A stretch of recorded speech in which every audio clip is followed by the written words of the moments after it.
were cut off from their water dock by the 1700s, only small pockets remained, and yet those pockets endured. Today, if you travel to Xochimilco, you can still find remnants of the chinampas.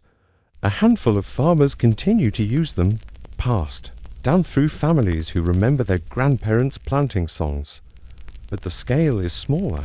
The water is more polluted, and the canals, once clean and pulsing with purpose, now carry more tourists than maize.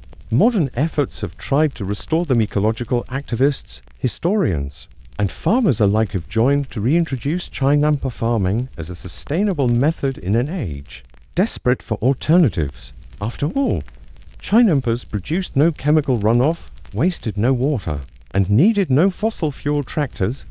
They were an early form of closed-loop agriculture, regenerative before the word existed. In a time when droughts grow longer and soil grows thinner, the wisdom of these ancient floating farms echoes louder. There's something else, something more human.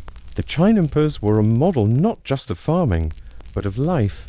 They taught balance, water and land, rest and labor, individual plots feeding collective need. They didn't just grow food, they wove a community together, and they gave rise to a city that fed itself from the lake, a lake that once shimmered with green islands, rhythmic paddles, laughter, prayer and quiet, muddy work. As you stand to leave the chinampa, looking out at the fading horizon, you pause for a moment, ankle deep in the soft, nutrient-rich mud. You run your fingers through it. It smells of earth, decay and life, and as you rise, you ask yourself, what would it take for us to return to the lake, not as conquerors, but as caretakers of what still floats? It is early spring in Athens, around the 5th century BCE. The city buzzes with the excitement of the Dionysia, a grand festival in honor of Dionysus, the god of wine, ecstasy and, curiously, theater. You're walking toward the theater of Dionysus, carved into the slope of the Acropolis, joining a slow-moving crowd of citizens, slaves, visitors, and philosophers alike.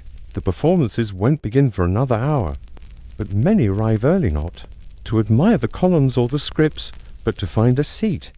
Because in ancient Athens, theater wasn't merely entertainment, it was religion, politics, and a performance of the city itself, and where you sat said everything about who you were.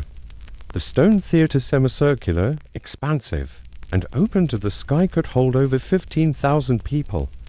A marvel of design, yes, but it was the seating plan that turned it into a living diagram of the Athenian state. You make your way to a low marble bench. It's unmarked, tucked in the outer sections open to the general public. These were the wooden seats, though by this time most were stone. Here sat the common men, farmers, craftsmen, soldiers on leave, women and slaves, if they were allowed to attend, stood or sat farther back, or on the side banks unofficially. Closer to the center, the seats rise in subtle rank. Here sit the magistrates, the judges of the dramatic competitions, and a scattering of city officials. But the front row, the prodria, was reserved, special, divine. Even each marble seat in the prodria had a name carved into it. Not a person's name, but a title: priest of Dionysus, archieponymos, strategos. These weren't simply seats, they were declarations. To sit here was to be seen, to be recognized. These seats were stone thrones of soft civic power. But why did Dionysus, god of revelry and wildness, care about organized seating?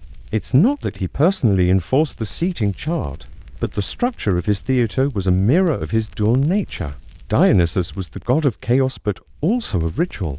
Theater was the place where human disorder could be explored safely in front of a crowd, through tragedy and comedy, and then contained again before sundown. And so, the space had to reflect both order and permission.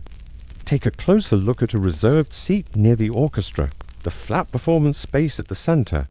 It's wider than the rest, polished. The backrest is higher. A man in a red cloak settles into it, a quiet symbol of importance. He's not a performer, but he has influence. This seat reminds everyone watching. Hierarchy remains, even in ecstasy. Nearby, a group of boys likely in training for civic duty whisper about the upcoming plays. Each will watch closely, learning lessons in civic virtue, moral conduct, and emotional restraint. A good play could stir the audience to tears. A great play could spark a philosophical debate that lasted weeks. And yet, the seating order remained undisturbed. Later, the Romans would adopt and adapt this idea. Their theatres, often more ornate, would divide audiences with precision. Senators here, equestrians there, women behind a screen. But in Athens, it began as something gentler, symbolic, not enforced by guards but by custom. Seating was self-organized and widely accepted as a reflection of how the city saw itself. Still, disputes happened. There are accounts of scuffles at the Dionysia, a man refusing to give up a reserved seat, arguments over who had the right to sit where. One particularly sour account mentions a visiting dignitary accidentally placed among the lower seats, and the insult nearly ended an alliance. Eventually, the city had to issue tokens Pinocchio to indicate seating zones, a primitive but effective system of ticketing, because the crowds kept growing and Dionysus demanded order, even as his plays celebrated madness. You shift slightly on your cold stone bench. The crowd's murmuring quiets as a flutist steps into the orchestra. The chorus prepares. Soon, a masked actor will step forward, speaking words written months ago.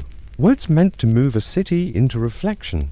And you can't help but wonder, was it the play that mattered most to Dionysus, or the fact that thousands of Athenians came together to sit side by side? In harmony and hierarchy alike, the chorus has begun its rhythmic chants. Actors in towering masks drift across the orchestra floor, their voices amplified by the natural acoustics of the marble arena. You remain seated, comfortably numb on your cool stone bench, watching not just the play but the crowd around you. Because the Athenian theatre wasn't only a stage for actors, it was a stage for society. Every seat, every cheer, every subtle lean forward told a story not just about drama, but about democracy. Let's step back. The theatre of Dionysus wasn't built solely for fun.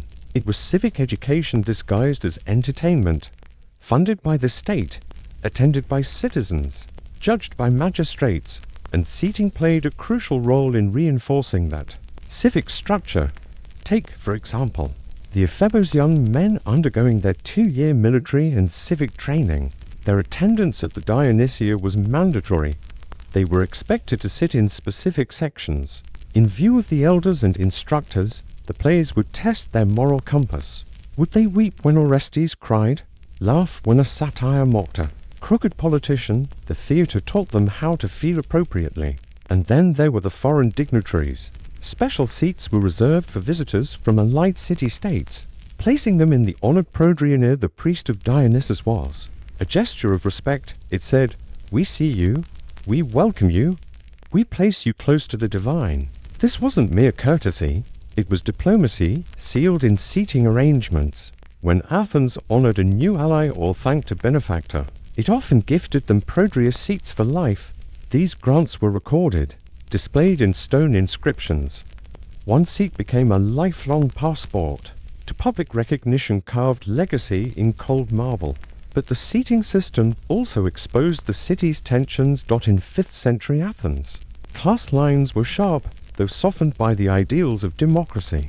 The front rows were for priests, generals, and wealthy patrons, especially those who sponsored plays through the choregas system.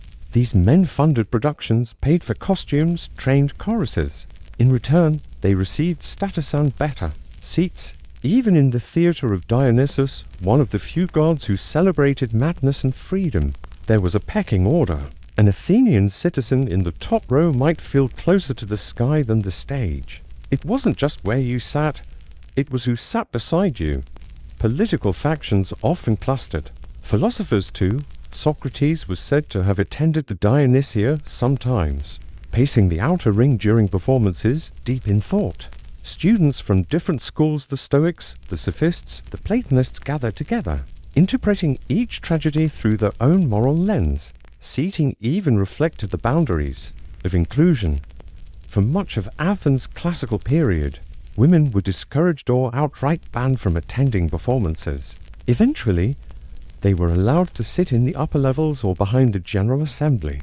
Slaves and foreigners had no designated rights to seats, but often stood hung back, or crouched along the banks, watching between shoulders, and yet in those rare moments of shared emotion a tragic fall, a comic twist the seating dissolved, the laughter rippled upward, the gasps tumbled down.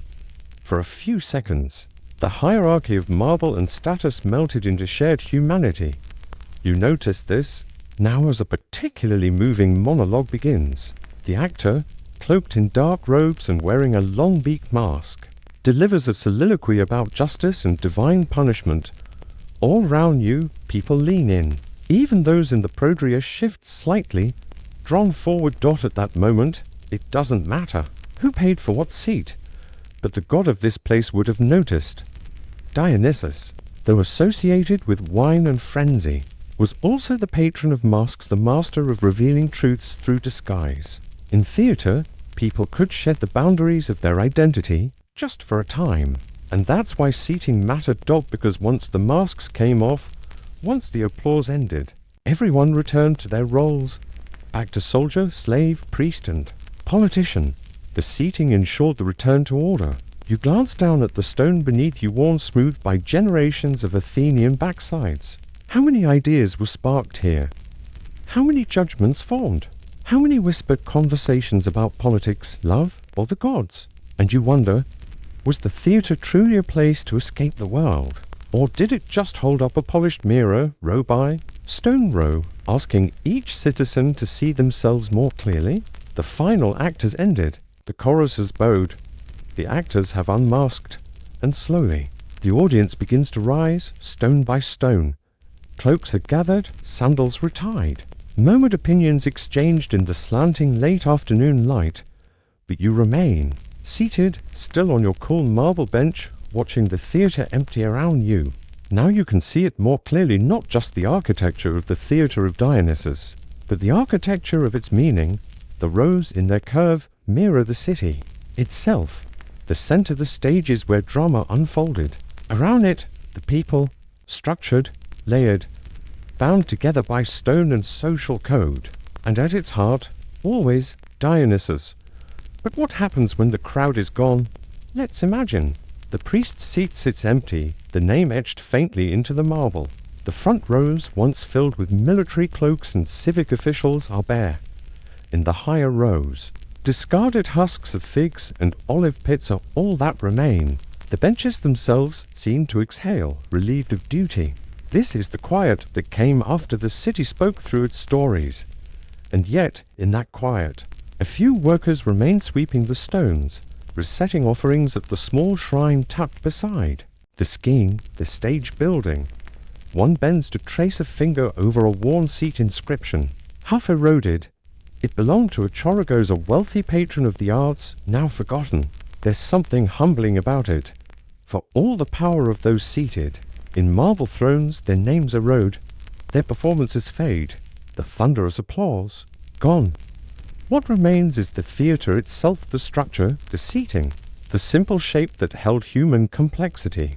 It's no coincidence that many of these ancient seats were built to last. The Greeks understood that a society was not remembered only by its walls or temples, but by where its people gathered to feel something together. When you walk through the ruins today, the seating is still there. The prodria, the common benches, the steps between tiers. Tourists step over them, unaware they're walking across centuries of emotions, of status battles, of whispered thoughts during a tragic monologue. And the god, Dionysus, never left. His name still hovers over the stage, carved above the orchestra, not as a statue or a painted face, but as an idea that even chaos needs a seat. That feeling deeply, laughing fully, crying in public, these two are sacred. He may be the god of frenzy, but in his theatre, he demanded order. The wine flowed, yes, but in assigned rows.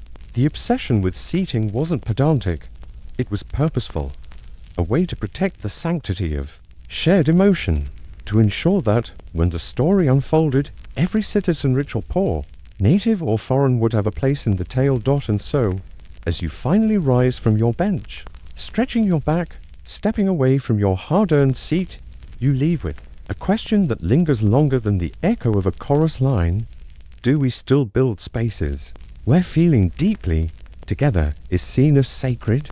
Or have we forgotten that even the gods once organized the seats so no one would miss the story? It's a cold morning in 14th century Goryeo, the medieval Korean kingdom that flourished before the rise of the Joseon dynasty. Outside, frost clings to the low stone walls of the noble house, where you now find yourself seated on a lacquered floor mat. The brazier at the room's center glows faintly, but all eyes are on the table, not because the food is missing, it's already there, laid out with precision and care. Bowls of seaweed soup, small dishes of fermented roots, slices of grilled fish so perfectly arranged they look like art. There is no centerpiece. No centerpiece is needed, but no one speaks, because in this house, as in many during the Goryeo era, meals are not conversations. They are ceremonies. Eating is sacred. Silence is expected.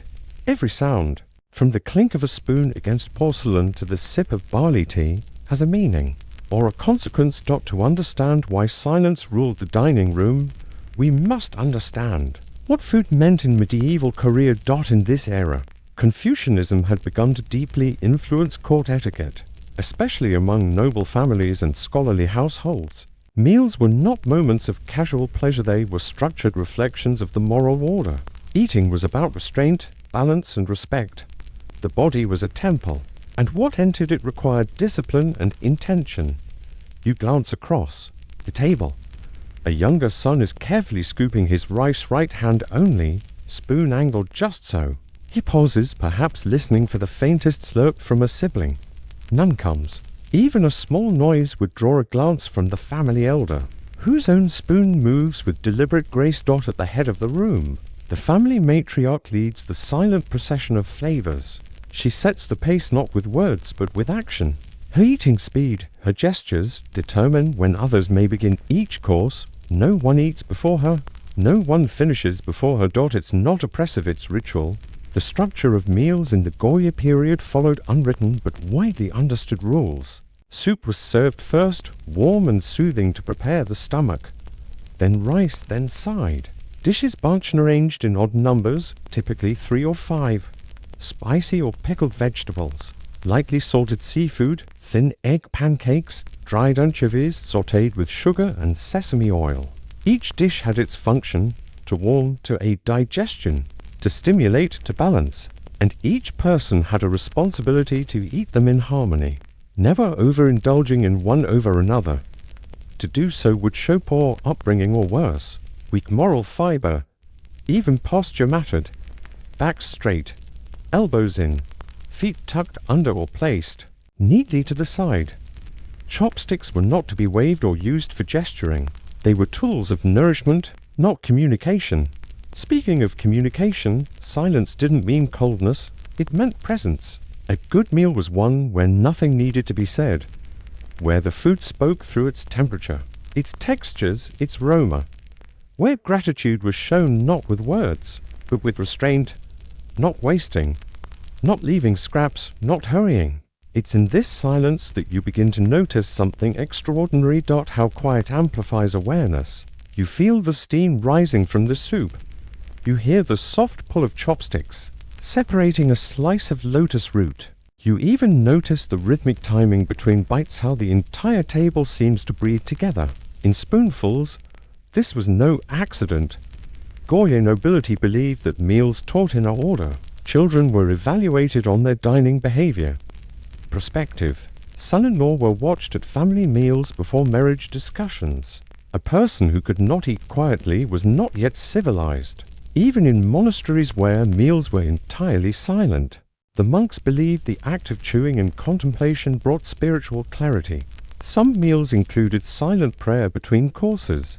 Others ended with a ritual rinsing of the rice bowl, using warm water to honor the last grains. You glance now at your own bowl nearly empty. The woman beside you lifts her spoon, not to eat, but to scoop the final bits of broth, her wrist barely moving. There is no slurping, no gulping, just the soft intake of breath, and the return of the spoon to its resting place. And so, in this quiet You begin to ask, what did they understand that in silence flavors speak louder? That by quieting the mouth, we allow the meal to feed more than just our hunger. The room remains quiet long after the last grain of rice is gone. There is no clearing of plates yet, no rush to leave the table.